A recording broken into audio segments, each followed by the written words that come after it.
Cordele, Georgia. Deputies Stephen Rankin and Benjamin Bray, best friends from their academy days, are on patrol when Deputy Rankin makes what seems to be a routine traffic stop.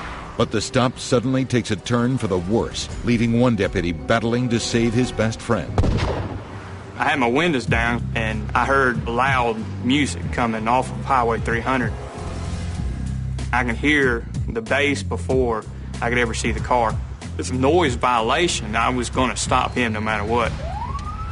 As Deputy Rankin pulls behind the car, the driver begins evasive maneuvers. He went from the slow lane and hit it over to the turn median to turn off the highway onto County Road, Range Station Road. So I knew he was trying to get away from me.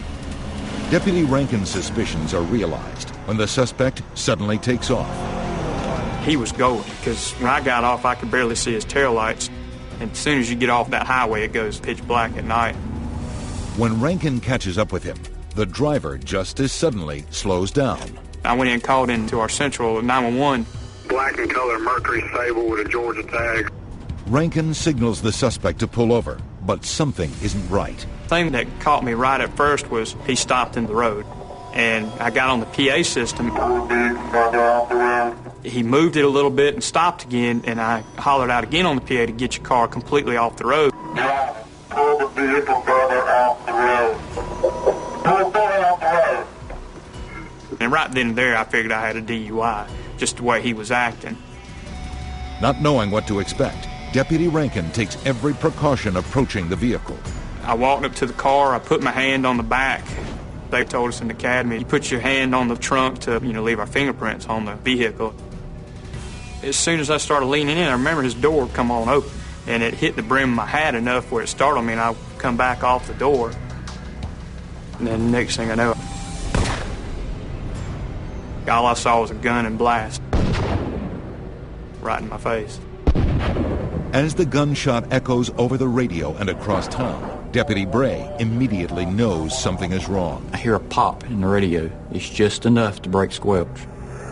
And a chill just runs over me. I start calling him, don't get anything. Stephen is not the type of person to ignore the radio.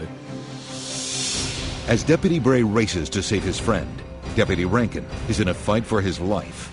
My initial thought was I was dead because the first thing I saw was black. And I thought that was it.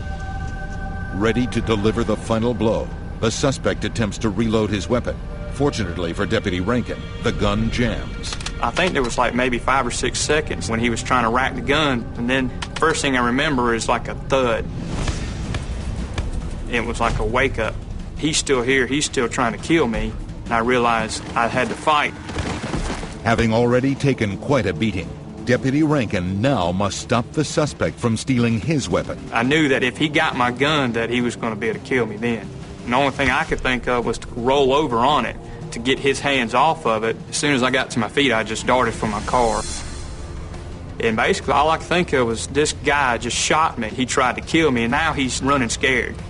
He is not going to leave me out here like this without some type of remembrance. I wanted him to know that he had fought me.